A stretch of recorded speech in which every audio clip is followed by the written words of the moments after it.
married? No. I guess I'm next. He was like Yep. 60 years old and she was like 20. So that's how, okay. Then Are you gonna do the slides? information for stuff, okay. And you know, that's the other thing. If you want, you don't have to say next slide, just go, give me a signal or something. Oh, okay. You know, like, I think he saw whenever I needed the next slide. I didn't actually say anything. Mm-hmm. Or you could just say next slide, please. You don't have to look at me, just say next slide, please. No. Oh, okay. That sounds way over my head. Sounds pretty cool. Oh, this one, yeah. I'll do it later. Hey man, just could you come up here? They just saw me. Or, She probably should know by now that everybody's Are here. you in the shop there? Yeah, I was already in the shop, but she needs 2 people.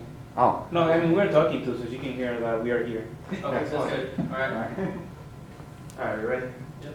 Alright, hello everyone. My name is Anthony Gonzalez, and I do want to thank everyone for joining me in this Geospatial Intelligence High Altitude Training program that I have going right now.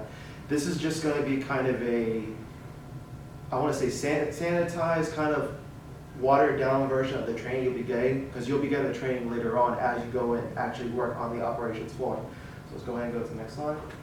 So just to show you what the ops floor is going to look like and what you will be working with, you'll have a lot of people that you will overall be reporting to. You'll have people called IMSs, or your intelligence mission supervisors, those who you will be reporting for. You have your GREs, your geospatial report editors. They will be editing all your reports that you have, that you send to them, that the IMS will check before they go to the GRE.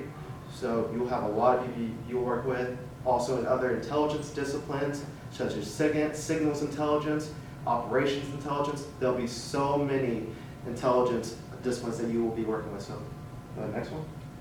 So overview, I just want to talk about, this is just what I'm going to be talking about, the NIRS rating system. I'll go into that. EO, which is electric optical, IR, infrared, and SAR, synthetic aperture radar imagery. So let's go and go to the first one.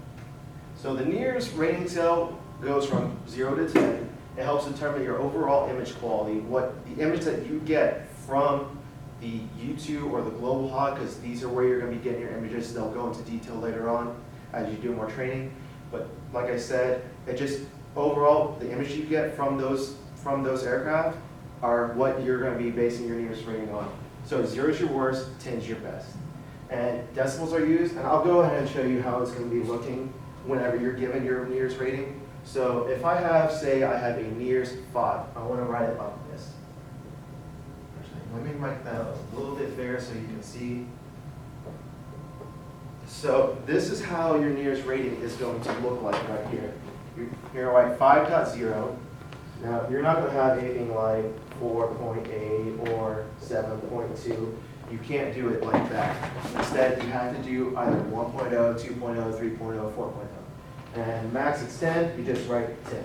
That's all you have to write. All right, so, and there's different criteria for different types of images. So go ahead and go to the next one.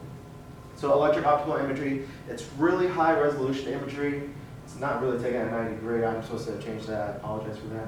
It's not all weather though, unfortunately. You'll find out later that there's another imagery that is all weather that doesn't have problems seeing through clouds and whatnot. And it's really daytime reliant, so you can't take an image at nighttime, which is really unfortunate, but you know, it is what it is. You just have to deal with that. And a lot of times, you get a good NIRS rating. You'll get maybe a NIRS 7, NIRS 6. That's just based off my opinion and my experience as a geospatial intelligence analyst. So go ahead and go to the next one. This is what an EO image is going to look like. You can see the details, you can see the hangars, you can see the aircrafts. This one I would say that was a NIRS 5. It isn't the best image I've seen, because I've seen a lot better images from satellite imagery. And it's, a lot of times it's really clear and you can actually see a lot of details, you could say, but not a whole lot. It is. So go ahead and go to the next one. Infrared imagery. So imagery like this deals in the multispectral imagery sections. You deal with VSE, NIR, RGB. These are different type of bands.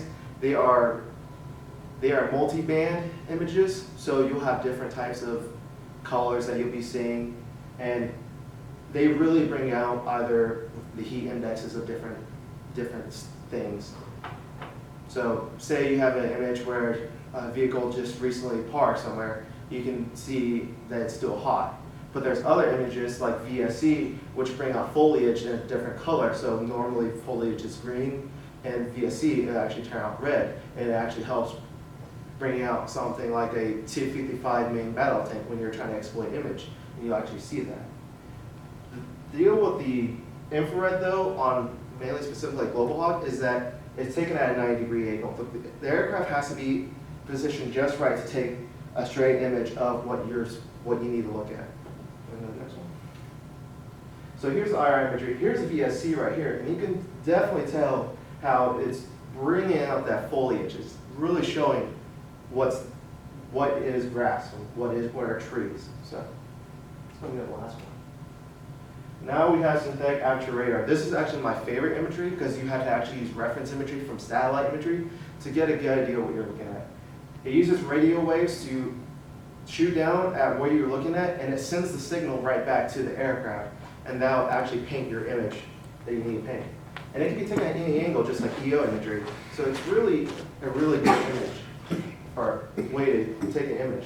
It has a sweeping motion for that radar, and it's all weather, and it can be taken. It can be used at any time. So that's what really makes SAR imagery really great. But usually, a lot of times, you'll have the forest and years rating. So go ahead to the next one.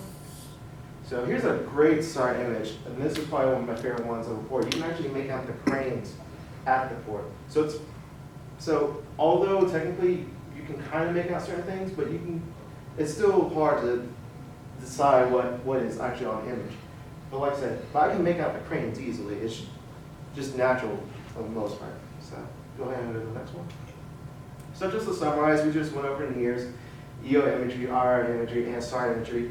So you'll get more experience later on as you are going on hands training, and you'll be learning from other people. So if you have any questions, no? All right, well, thanks for everyone, and do well. 544. Nice.